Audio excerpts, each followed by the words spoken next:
Good morning, good afternoon, good evening, wherever you are in the world. It is Strada Live. My name is Michael Cioni. It is January 27th. It's 9 o'clock here in the morning in California. And I am so excited to have you guys join us today. We have a great guest. We have a new feature. We have more stuff to talk about. We've got to talk about Apple and the new Creator Studio. We've got to talk about Luc Montpellier, who's going to be joining us, ASC, CSC member. We're going to be talking about Strada on a real movie set. And then we're going to talk a little bit about a new feature that we've got, which is sorting. Oh my gosh, it's so exciting. I can't wait to show you. On the call, we've got my brother, we've got Margot, we've got other resources. If you need anything, if you want to reach out, I can hear you, I can talk to you. You can write questions or comments in the chats, in Instagram, in YouTube, and then I can see them and we can have questions. When Luke joins us in a few minutes, you can ask us questions so I can forward that out.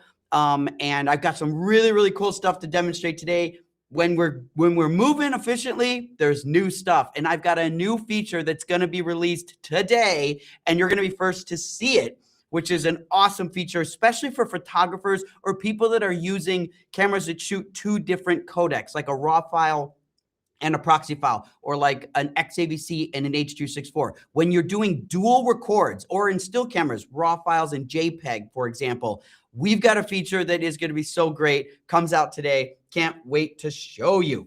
Okay, joining us now, we've got Luc Montpellier, who is an ASC and CSC member, amazing cinematographer. Check out his work. You've probably seen his work before, but more importantly, what I really, really like about Luc is he is a technologist and a creative. I call that being technative. He's someone who really understands the craft and the technology behind it. I think some of the best cinematographers and best filmmakers in the world that I've ever worked with and that I know always care about workflow. I remember, sometimes when I talk to certain cinematographers, certain directors, sometimes even editors, they say, that's not my job. I don't worry about things that aren't my job. I understand when people think parts of the workflow that are done by other people aren't their job. There's truth to that. But here's the flaw in that thinking. When something goes wrong, or when a decision by an independent contractor isn't ideal, you don't know how to opine. You don't know how to influence that. You can't change what someone else's decision was because you volunteered that, I don't know, it wasn't my job. But see, what I've learned working with filmmakers like Robert Zemeckis through Don Burgess, or David Fincher working with Jeff Cronenweth, and filmmakers like that, even Steven Soderbergh. These are filmmakers who know every step of the workflow and they care about it. I mean, Soderbergh sometimes color corrects his own films. He edits. I've watched Steven edit his own film on a laptop on my kitchen table. Like, I've seen that happen before. These are filmmakers who know how to actually do the entire part of the process. And so it's really important that we get invested in the entire workflow, because it means we are able to make our craft even better. And there is no one better than Luc to join us today to talk a little bit about that a little more. So Luc, can you hear me? Welcome to Strada Live. Hey, Michael, pleasure to be here. Awesome. Look, first off, tell us a little bit about yourself, and how you became a cinematographer. Give us a little story about how life came to the place you're in today. The long journey. No, I'd love to. I am a child of the MTV generation. I went to film school in the 90s. In Toronto, Canada. So during that time, it was quite a creative time because it was kind of the dawn of the music video in a lot of ways. So I got to experiment with the format quite well and get really in this creative space on this form. And but I was always interested in narrative filmmaking. And at the time, we were shooting a lot. Everything was on film. So to me, having that discipline of that was a really important thing, which I now take to my digital photography and all the tools we use there.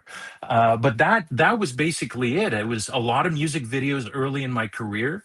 But I always had my eye on the narrative, and got into shooting television series and independent films, and slowly started building that career. And it's been about 25 years, and still continuing. As you know, I have this thing is I'll keep going until somebody says to stop. So, but it's been a very exciting time. I embrace any kind of tool that will be another tool in my toolbox. So, you said it very eloquently. I mean, the idea of being able to understand things, you don't have to understand it all, but I've always set myself out to understand all the new technologies available to me at the end to be able to tell a story and to be able to make choices. And the more tools I have that are fitting within what I want to do or achieve as a cinematographer, the more time I have actually thinking about it. I So love that. there That's you have it. absolutely true. It reminded me, I remember I got asked to work on the film Spider-Man by the cinematographer John Schwartzman, ASC. Hmm. And Brilliant. when that happened, John was switching from basically a career almost entirely exclusively shot on film right to 3D digital, like overnight. And this movie Yeah. was a movie that, there was a lot at stake in Spider-Man. So I remember what impressed me the most about John is that he was obsessive about learning everything about the cameras and the rigs and the three-dimensionality and how to deal with interocular and Mm. all of those components around that.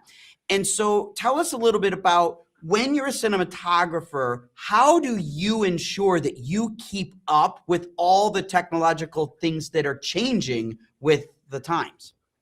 No, there's a lot of resources. I mean, I am in constant research mode. I'm always, discovered. I've been as I've told you personally, Michael, I've been a big fan of your commitment to how these tools really are basically helping filmmakers.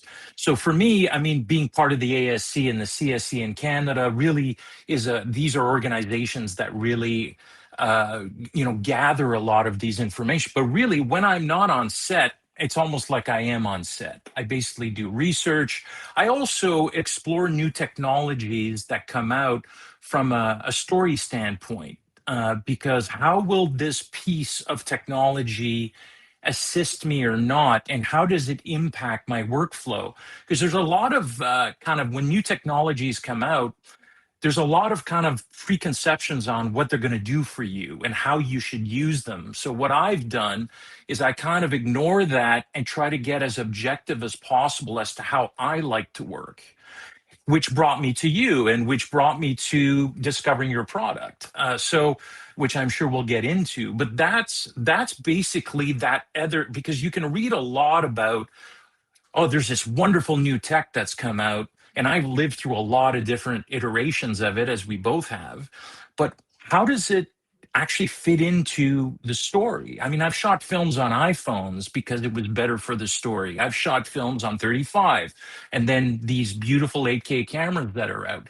For me, it's about picking the technology that's going to help me tell the story. And that's really what supersedes everything before I decide how I'm going to use it all. Well, let's talk a little bit about how you specifically came into introducing Strada into one of your recent projects. So tell us You about got it. the project and then what problem was Strada able to solve, and then show us how you did it.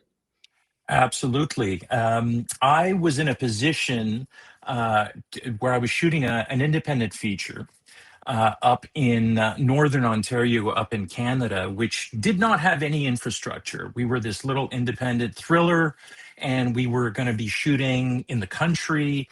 The whole crew went up there, were put up in hotels. So we didn't have access to infrastructure because in long form, it's very rare that you're processing dailies on the DIT cart. You're basically making decisions a lot of times, but because there's so much footage, especially when you're rolling with a few cameras, you're making color decisions with your DIT on the set, but then ultimately all that gets shipped to a laboratory, generally in the same city. And then they process dailies, and then they make all the different copies that you need for the editors, for post supervisors, VFX artists, and post VFX producers, including files for myself. Because the way they distribute dailies, as we all know, which is a system that I have a really hard time accepting because of the compression, is systems like Pix. Things that go over the internet are very compressed. So for me, I tend to want to get footage back from a laboratory or my DIT that is not compressed. That's either a ProRes file, something I can actually look at. So this film was in the middle of nowhere. So it became apparent that my DIT in this case was going to turn into the laboratory. So basically, we would watch things live, we would look at and make color decisions. But at the end of every day, my DIT worked overtime and basically was the post lab that was hitting render on his cart to be able to distribute the dailies. Now, the way I make decisions on set for color is I don't tend to sit with a DIT. I tend to sit in my own station because, again, these old ways of working in film, I still love working close to the action. So I'm very much separated from my DIT. So what I've developed with them is that they would grab stills throughout the day and would upload them to a cloud service, which I would then pull down from on my phone on an app version of that. But what the problem was is that because of these cloud services being so expensive and you don't have a lot of space, we would just do stills where really sometimes I would have loved to see video. So I had this problem with the pricing of this, and it was hard to justify to a production spending the money just so that I can look at things. So I was doing this via stills. So throughout the day, what Strada enabled me to do is have my DIT run an agent on their computer on their cart.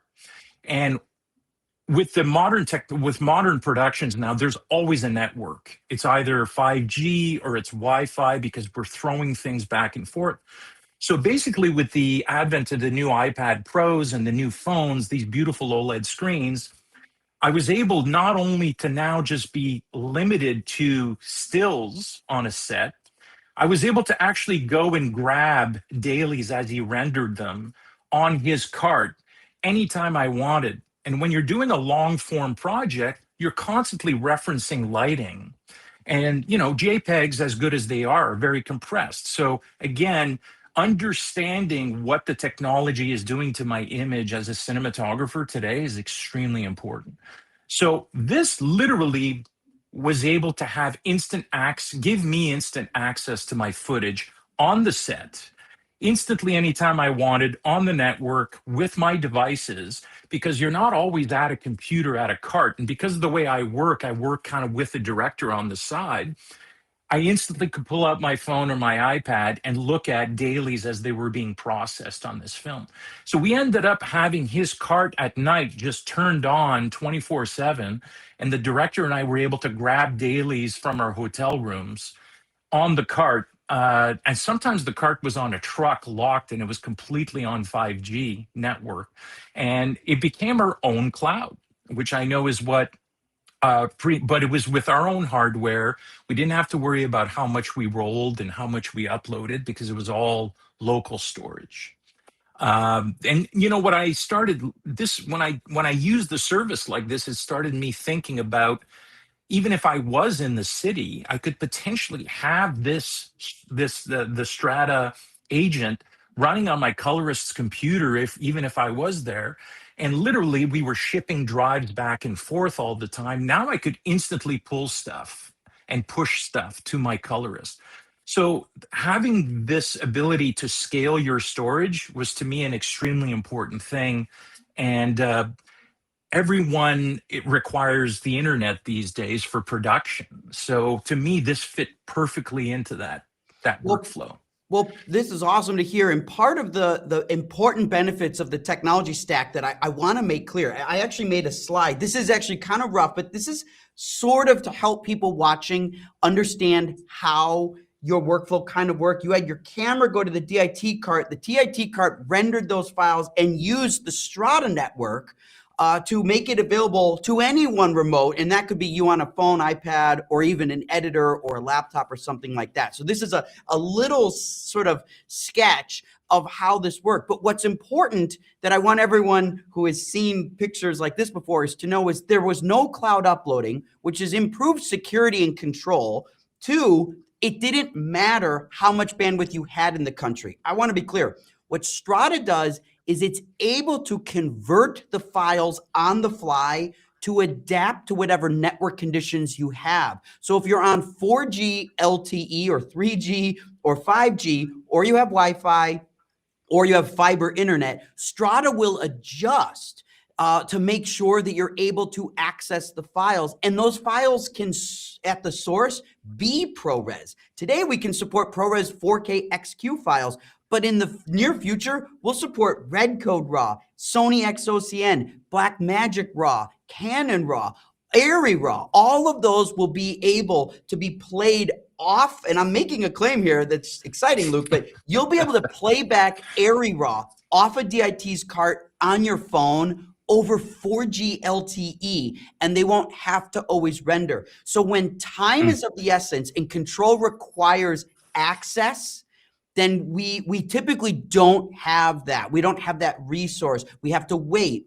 And I think it's important to understand that we have gotten accustomed to a delay. And I always find it interesting with Cinematographer specifically. You realize when you shoot, whether it's film or digital, you are really close to the footage when you're on production, but then the footage has to leave production, go fly around somewhere else and come back to you before you can watch it, which is odd because you're the closest person to get it and you're often the last person to get to watch it.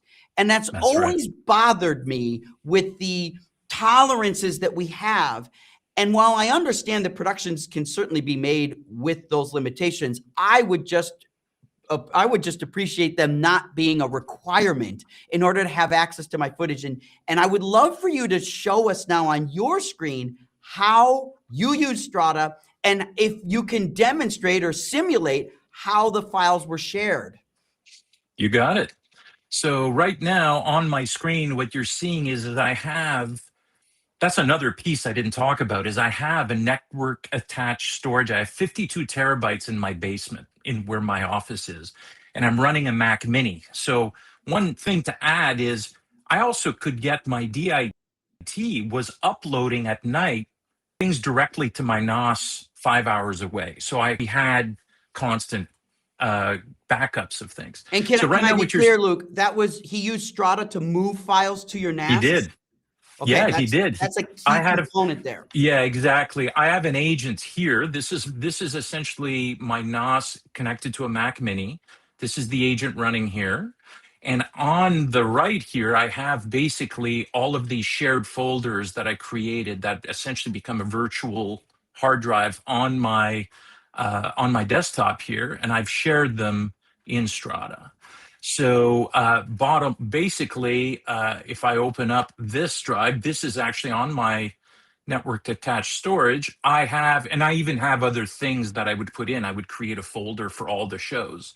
I had stills, and then I also had dailies. So he was pushing these to my hard drive. Now, if I go to my account on Strada, I have my Dovercourt Mini, which is the desktop you're seeing here, with all my shares. And then basically was able to find my dailies that were uploaded, and I was able to play it either on my desktop or on my phone. But these were all pushed directly from the DIT cart straight to my NOS at home. That was a backup, but I also was able to do this exact thing directly from the DIT cart anytime I wanted. For these remote shoots, it was very important. So to your point, Michael, it's exactly right.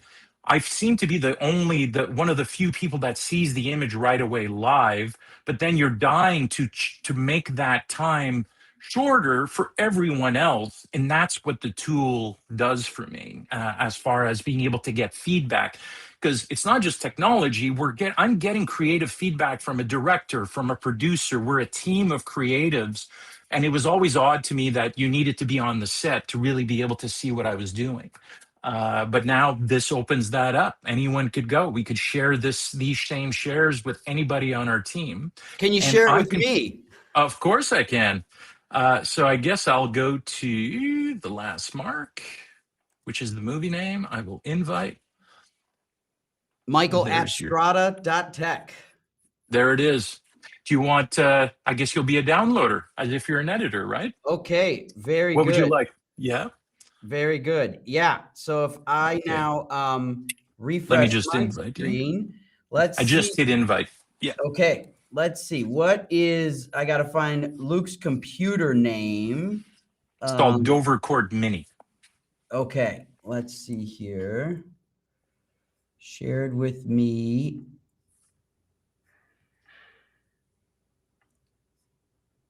I don't think it's that one.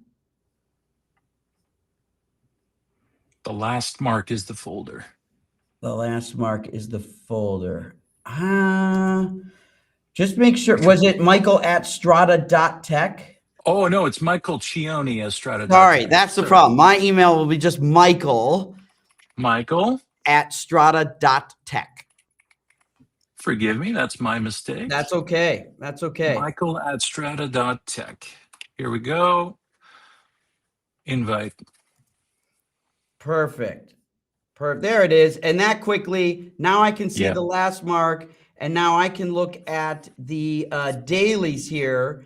And if we look at day 4, that quickly, we're able to see a slate pop up. Now, this is really critical because Luke didn't have to upload anything for this. He didn't have to transfer any files for me to have access to this. This is instant access that we can see here playing back. And if I am to rifle through all these takes, you can see I can quickly rifle through these. In fact, a cool trick we added is I can hit Command minus and I can actually see, change the size of the thumbnails, which is kind of nice when I want to rifle through more thumbnails very quickly, which is a nice way to do it. I like that custom slate there, Luke. That's a nice looking slate. Yeah. But this becomes, the fastest way. Plus, watch this. If I open up my phone and I swipe down, this is my phone. Look, this is just my iPhone. Here are my apps. I go to Strada. I swipe down, and I will now see the Devon Court, the last mark. Now I can see the film. I can look at, let's look at one of the stills. We'll go to stills. I'll see a still. Here's a color chart reference here. Looks like you're using this for camera tests and hair and makeup tests we do all the time. And this quickly, I could take this still and I could look at it full screen and say, what if I needed a copy? I could make a copy of that and save it or share it with a collaborator if I needed to. So look, again, you made actually a point here that's really cool. Obviously, I'm accessing this stuff because you gave me temporary permission really easily. And if I look now on day 5, we'll see all the day 5 files. And there we are requesting this. I'm playing this off of Luke's computer.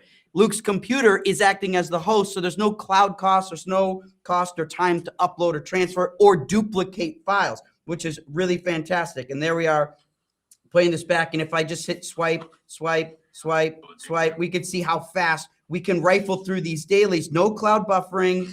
It's beautiful looking stuff. Great scene. The right amount of creepiness in these dailies. I like that.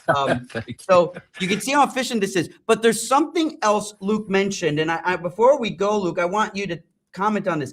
You pointed out that you have a NAS and you created folders and you are in control of those folders because it's folders on your NAS and Strada automatically displays whatever your NAS is. See, when we make products with cloud storage, we usually have a hard drive with a folder tree. Then we have to go to the cloud storage and either replicate that or try to mirror that and make duplicates of media and organization we already have. But you pointed out that you actually already did this on your drive. And tell me about how that becomes a powerful, it's easy to miss if you know what I mean, right? You're like, what's the big deal? Folders, but you had a NAS, you did your aliases so they could be seen on the actual, desktop, and then you shared those through Strada. Tell us how that actually helped you with the speed of sharing and controlling access. Well, no, that's a very good point. I mean, if you look at all these what look like volumes on the right of my screen that you saw, they're essentially, all of them are 50 terabytes, like, because they're all taking it from the same storage pool. I basically would set up a new shared folder for every project, and that's kind of how I do it to back up. Basically, the same NOS has backups of every film I've done because there's either it's PDFs, everything. So literally at home, before I start a project, I basically create a shared folder on my NOS. And that's it. I basically, when the project is finished, having all this being the central point. I mean, I technically could have had my NOS be the central server or the central hard drive for my project up north. We could have done that, which essentially every night it did become that. So we were able to access it again.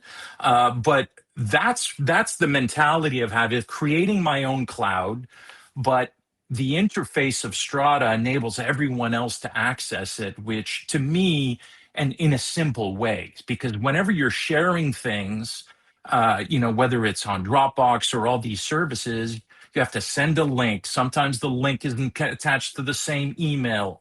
There's all these layers that are getting in the way. But for me, I can do it quickly, invite somebody to my server, and I forget it. I don't have to deal with it, and I could be spending time doing other things. But as far as the functionality of the NOS being recognized, these volumes being recognized by Strada, to me is a huge game changer because now I can keep expanding my storage. I can keep adding and adding and adding, but I have this wonderful interface to be able to share things. Well, last question, Luke. Tell us what you feel about the ease of use, especially not just for you. You're obviously a very proficient user of software like this, as proficient as you are behind the camera. But a lot of times that's not good enough when it comes to the collaborators you work with, because there's varying degrees of comfortability. Right. How would you rate Strada, honestly, in terms of adaptability for the rest of your creative collaborators? It's the easiest system I think that I've ever used, and as it should be, because really you don't want to get bogged down, as I've been saying, by the ease of use. I mean, it's a very intuitive thing, and I have not, and I have shared Strada with others, and it's been the same response, which is, oh, this is very easy. And again, these tools should be easy. They shouldn't be, because the more barriers you have as a DP, especially that marriage of technology and creative technology, I always tell people that are starting off, you need to forget it. Now just use your tools that you have inside of you to be able to move forward. This is no different, is that the tool is easy enough to use that you kind of forget it. You instinctively are moving along like your computer. And so I would say is extremely easy to use. And because as soon as something gets annoying for some collaborators, producers, directors, they throw it down. And I have not had any of that experience when I've shared the Strada with them. And just even installing the actual agent is also very easy as well. And especially with updates that you guys have come up with, it's even easier to install an agent and upgrade things. And it's been great to follow the development. Well, Luc, we are so thankful to you as a customer, an early adopter, an advocate, a supporter, a friend. It means a lot to us. We need early people with high pain tolerances to get it out in the field and push it and talk about it. That means the world to us. And especially someone with your pedigree, your experience, your history, and your quality of work, it really means a lot to us. This insight is great, not just from a technical side, but a creative side. And that's what makes you a true technative. So I want to thank you so much, Luc, for being on with us this morning. Keep up the great work. Let us know how we can help. And we'll be keeping those updates going. I want you to have raw playback on the next film through Strada on your phone. I'm so looking forward to it, Michael, and thank you for filling a need that was very needed in my view. So thanks again, and congrats on everything. All right, Luc Montpellier, awesome ASC, CSC, amazing talent. All right, folks, we're going to move on to the next thing. And Luke actually mentioned that we do a lot of updates, and we are going to be talking about an update coming out today. But before we do that, I want to talk about another update that is not coming from Strada, but it's coming from Apple. And it actually launches tomorrow, January 28th. This is the new Apple Creator Studio. You probably heard about it. They announced it about a week ago, a little over a week ago. And there's something really interesting about this. And I just wanted to prepare a few thoughts on this, because with Apple making a change that they have never done before, this is really interesting. And this is really exciting for the times. And I wanted to point out something really, really powerful about this. Look at the pricing of this. The pricing of Apple's Creator Studio is unbelievable. This is absolutely going to make a dent in the market because it's so affordable. In fact, you're getting something like 7 major applications that I remember when I first bought Logic. Logic was over $1,000.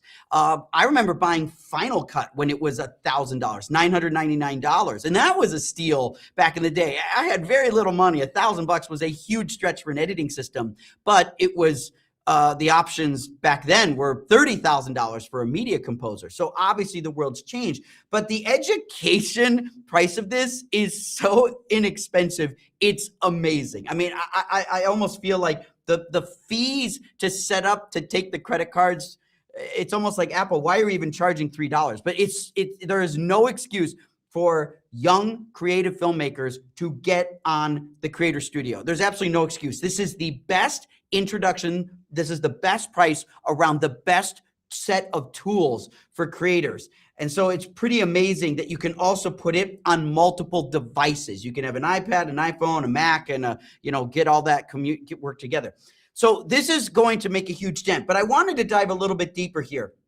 These are 3 reasons that the Creator Studio really matters. 1, I think the education price is unbelievable, because the education price, there are educational pricings for software all over the world. That's not new. Apple didn't invent that. But this price is so affordable, it makes me I'm so confused why creative people pay companies like Adobe so much money per month when they aren't making much money. Like, it's always blowing my mind how expensive it is, even on the educational discount, which eventually goes away. The jump in Apple's Creator Studio from $3 to $12 or $13, that's not that big a jump. But in the Adobe suite, you're going to be paying $100 or more a month for their creative suite. And that's really significant. So I really think the affordability, especially for people that are learning, is the #1 reason they need to look at the Apple Creator Studio as an alternative session for products. Okay, the second one is this. Competition is good.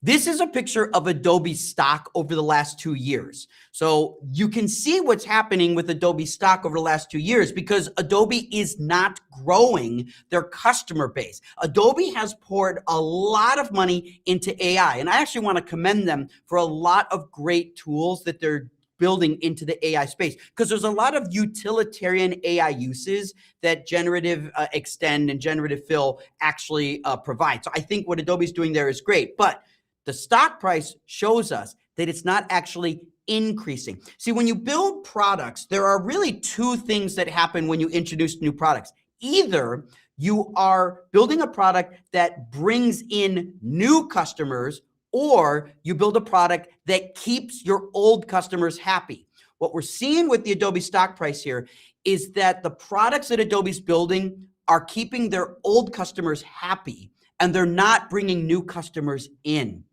And so that's not increasing to more revenue. So all their investment is more based on maintenance choices and less on building and expanding the share of wallet. So over the last 12 months, their stock is down another 33% just in the last 12 months. And so when we're thinking about the creative editing space, the next generation of creators is going to start cutting on Splice and CapCut and Final Cut Camera and things like that. And so a lot of people are migrating to Resolve simply because there is a free version of Resolve. Austin, our lead engineer, and I have often said that in the 2030s, if you think you're paying for an editing system at all, you're nuts. the amount of great editing systems in the 2030s that will just be free will be standard. So if you're paying $85 a month for Premiere right now, Adobe's on borrowed time with costs like that, because this is not going to be something they can get away with in the 2030s. The price of a nonlinear editor is going to keep coming down. And now Final Cut, if you think about it, is going to cost you about $2 a month. That's what it's going to cost you. And Final Cut is a very misunderstood, and I won't defend Apple for what they did wrong with Final Cut, but they have absolutely corrected those mistakes. And if you're not on Final Cut, you're missing out, because while Adobe stock is 33% down year over year, Final Cut will edit 33% faster than Premiere. And I mean it. It is so fast. And if you want to challenge the Apple fan community to look at Premiere and Resolve, they will all testify that once they got over the hump of the learning curve of Final Cut, they're all editing faster. And faster editing is just being able to introduce more chess moves into your game. And when you can see more moves ahead of your fingers, you just speed up the process. And it is just such an awesome thing. So software as a service actually is getting hit by a lot of stocks, and it's actually being affected. So AI can't just simply write software. And so some people are afraid that AI is going to come over and write software. But really, what we want to see, what I really like about this, is software as a service shouldn't just be the competitive mode. It shouldn't block things away. So we're seeing Apple shift away from something traditional, trying something new, and seeing how that's going to work. The third thing here is really important. Apple builds long-term. And when Apple builds long-term, they don't just make mistakes. Look, Apple doesn't pretend to put ProRes RAW on a phone without a plan. Think about that. They have a plan. They didn't just introduce ProRes RAW because they want you to shoot 40 minutes of footage and fill up your iPhone. That's not the point. The point is they have a path. And Apple is secretive, but they're pragmatic and they're consistent. And so when I see this investment in the Apple Creator Studio, what it tells me is that they have a long game. And what's really the scariest thing about this announcement of Apple Creator Studio is that Apple has a plan. And when they plan to do things, it grows. So when you look at the Creator Studio today, don't take a snapshot of what you see today and make your conclusions based only on that. Because Apple has one of the longest roadmaps of any company, and they aren't reactive. A lot of companies react to market changes. Adobe, a lot of companies like that are reacting, but what Apple's doing is it's planning and it's preparing. And that's why they take longer sometimes to do things, but when they do it better.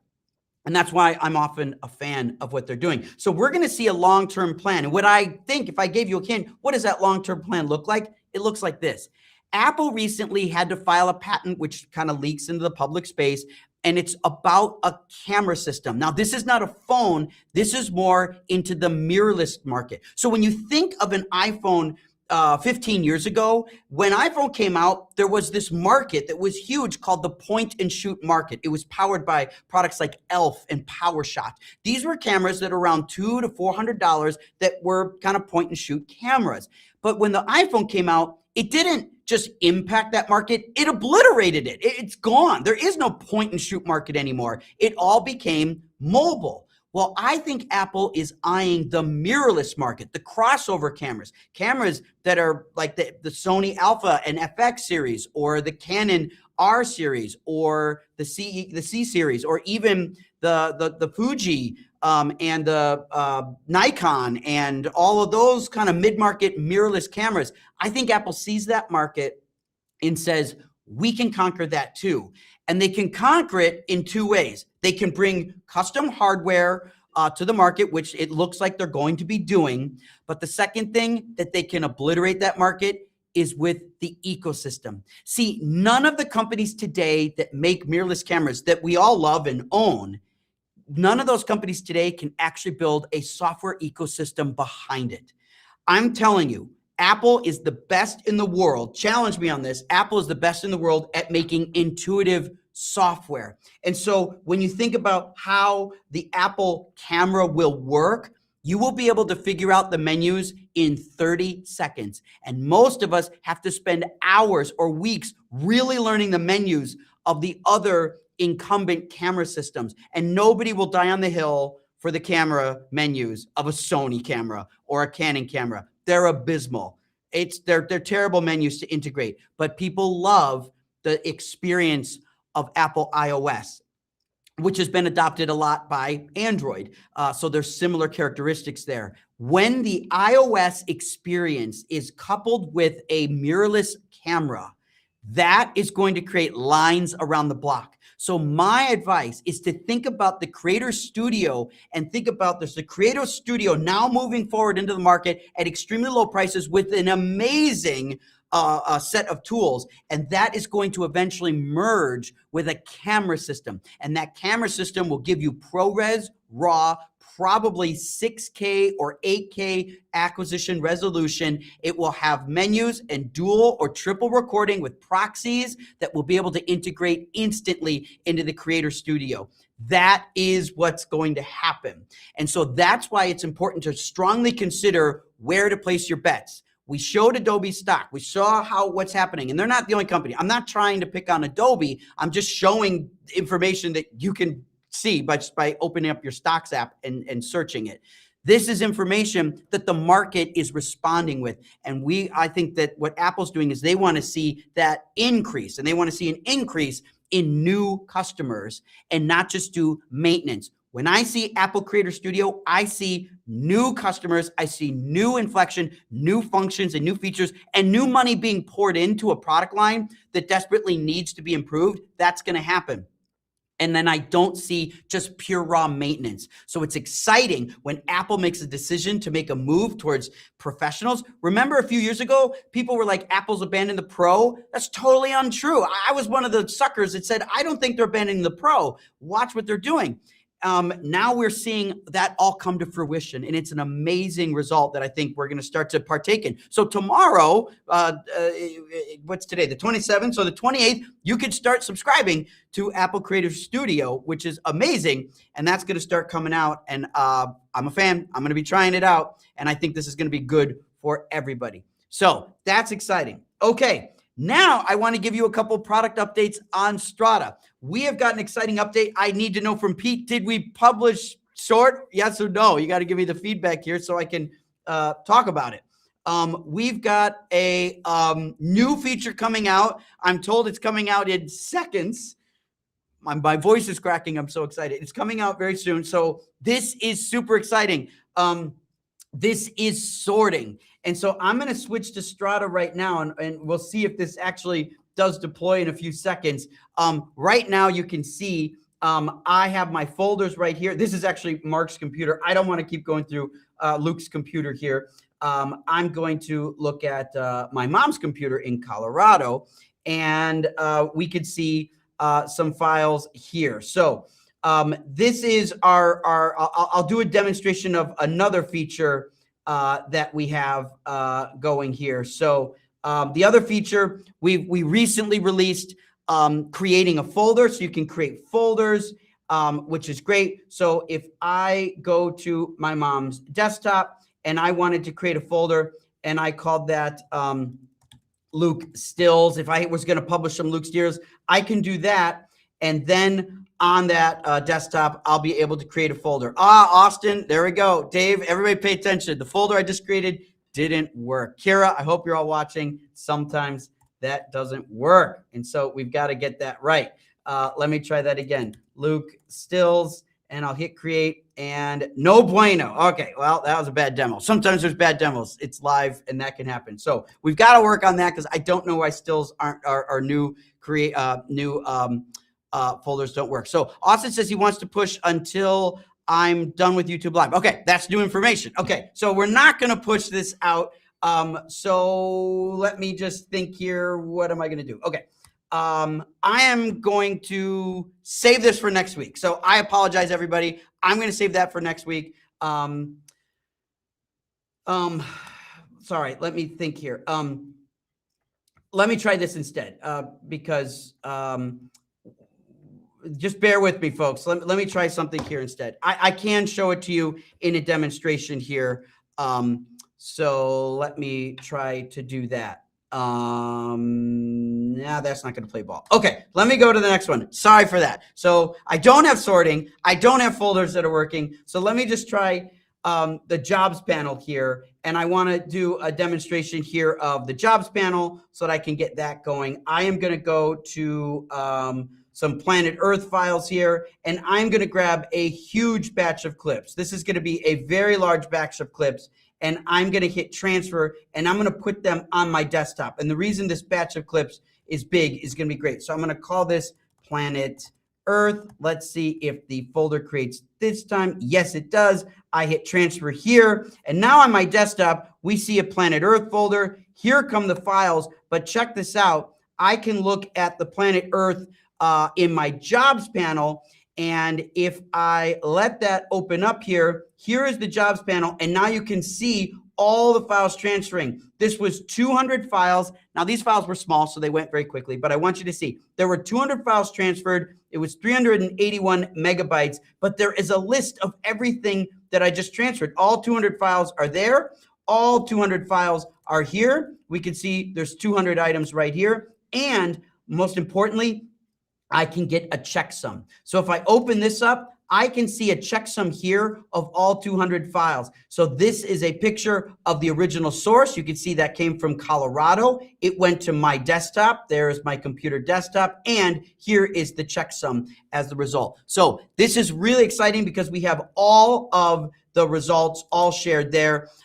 And if you're really worried about a long or large transfer, making sure that it transfers all the way, we've got checksums now built into the app so you can ensure that a transfer is successful. Now, you remember when we were talking to Luke earlier, he had his DIT transferred to his NAS. So here's a Thunder Bay from OWC. I could transfer directly to this.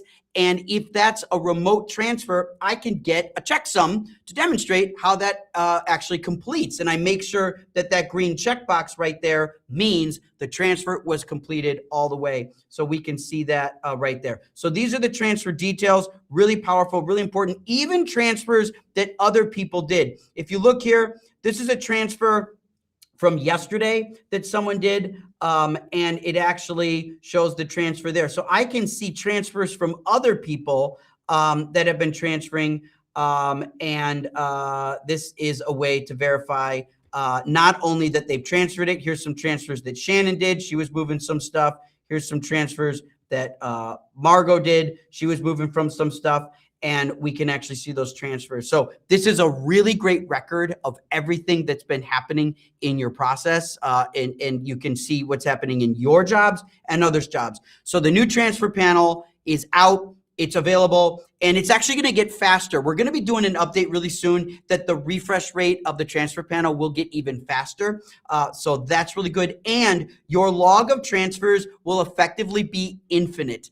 In other words, if you've been transferring hundreds and hundreds of jobs, if you keep scrolling, it'll just scroll through hundreds and hundreds of jobs. So essentially, it becomes a record of all of the transfers you ever did. And that's really cool because you won't have to go through an email server and search for something. It's always going to be located in Strada. And if you want to get a checksum document retroactively from a transfer you did 2 months ago, you're going to be able to do that very shortly in the newest update to the transfer panel. Right now, the transfer panel does about 20 jobs, but it's going to do all of your jobs very soon, which I think is really, really exciting. So that's going to be really, really good. Okay. So we also had an agent update yesterday, and there were some issues with that. So I want everyone watching to update your agent.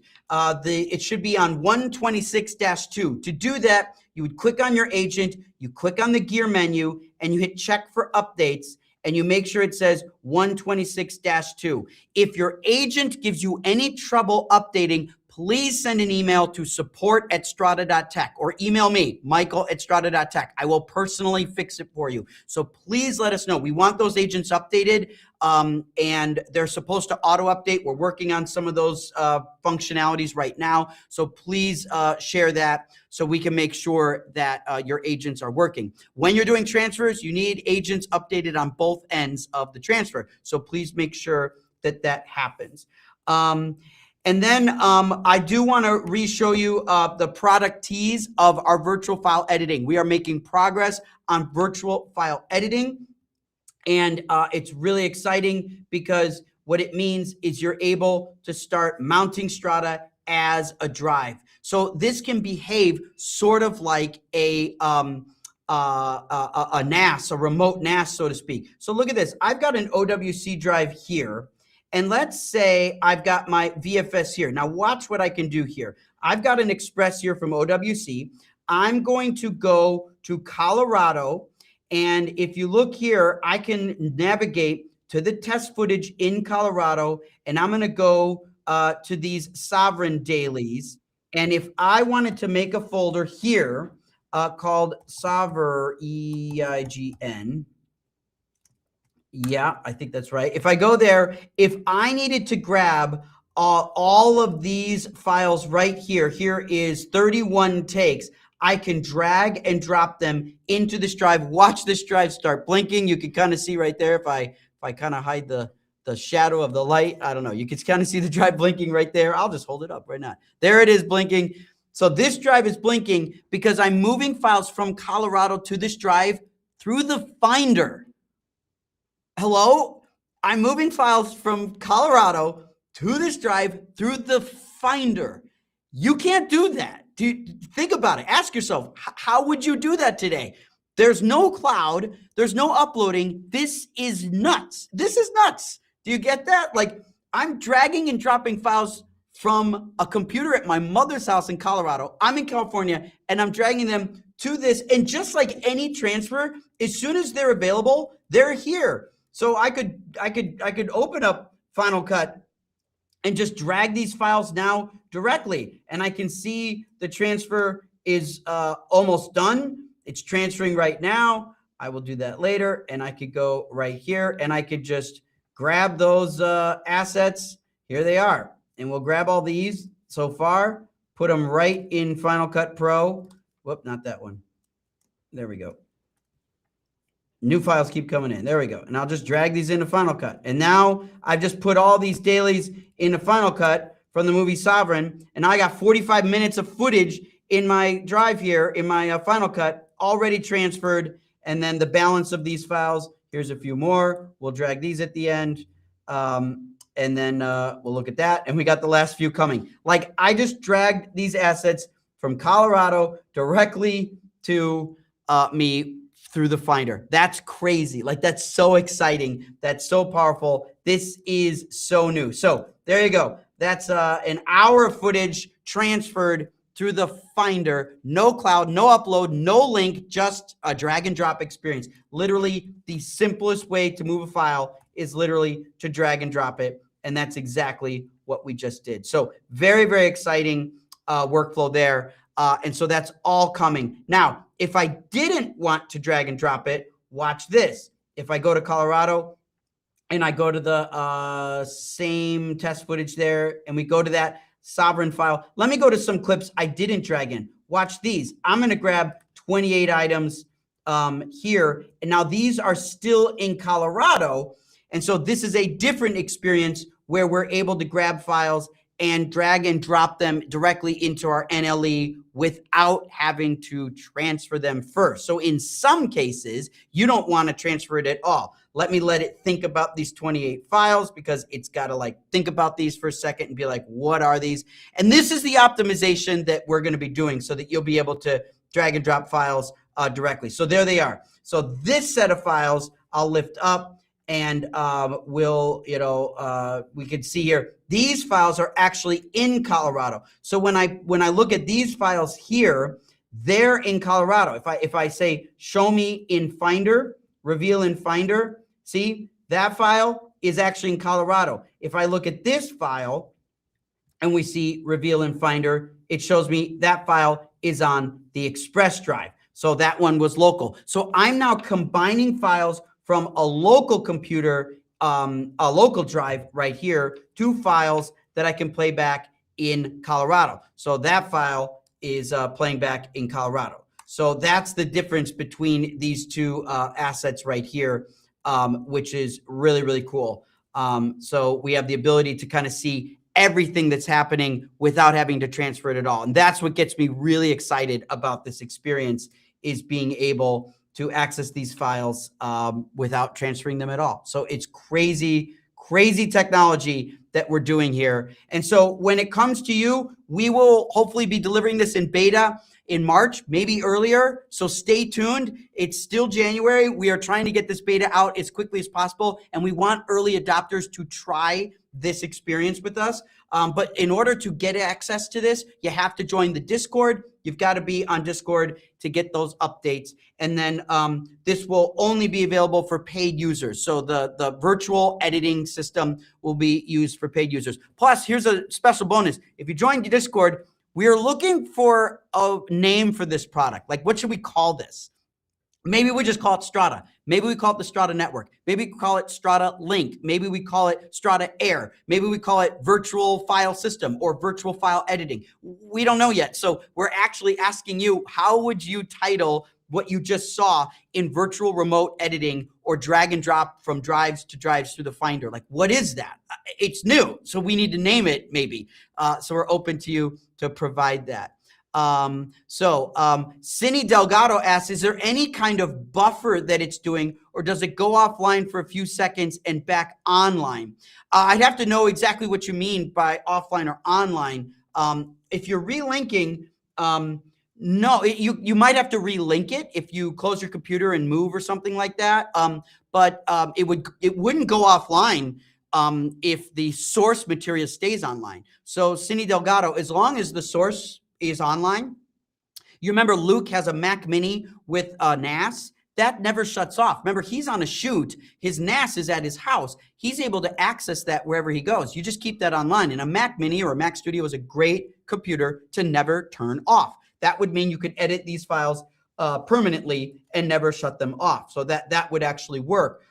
So you have that option to go that way. But if you need to relink, you could always relink. And remember, the relinking's easy because it would always go back to the same source. So if I look at this file again, and we said reveal in Finder, it will always be on that Colorado Mac Mini. So it shouldn't need to relink, to be honest, which is pretty cool. Okay, so we want you to sign up for the app. Remember, you need to join the Discord. Pete can put a link in the chat so you know to join the Discord. We want to invite you to communicate with us there. Give us your feedback. Give us your bug requests. Give us your feature requests. And stay tuned for how you're going to get access to virtual remote editing through the system. And in terms of pricing, our pricing, we have a free plan. Everyone can be on the free plan. You can always sign up for free, your clients, your customers, everybody. And then we have a $12 a month. Annualized can be $8 a month. That is if you need to transfer 250 gigabytes per month. So if you're transferring small proxies, this works. If you're transferring big files, then you can go unlimited for $30 a month, or you could pay for a year and do it for 24. We have people moving multiple terabytes and the price never goes up. This is fixed pricing when it comes to transfers. So someone like Luke can transfer every type of file to his NAS and never care how much he's doing. So it's not like a taxi meter that keeps running when you're using the product. It's unlimited. And someday, I don't know, will we always have unlimited? Will we not? I don't know yet. But if you sign up today, you will get unlimited, and we'll honor that. So we hope that you do. So with that, we are on every platform. We want your feedback to make sure that you're using the platform. And I am so excited to show you all these new things. I want to thank Luc Montpellier today for joining us. He's an amazing member of the ASC and Csc and a great user of the product and really astute on modern workflows. I also want to invite you to come back next week. We'll show you some of the new features that we've got coming. There's new stuff coming. And I can't wait to show it to you. Actually, a couple new big things coming pretty soon. We love doing these, showing you the new stuff. And I can't wait to see you all on Discord. Have a great week, everyone. Bye-bye.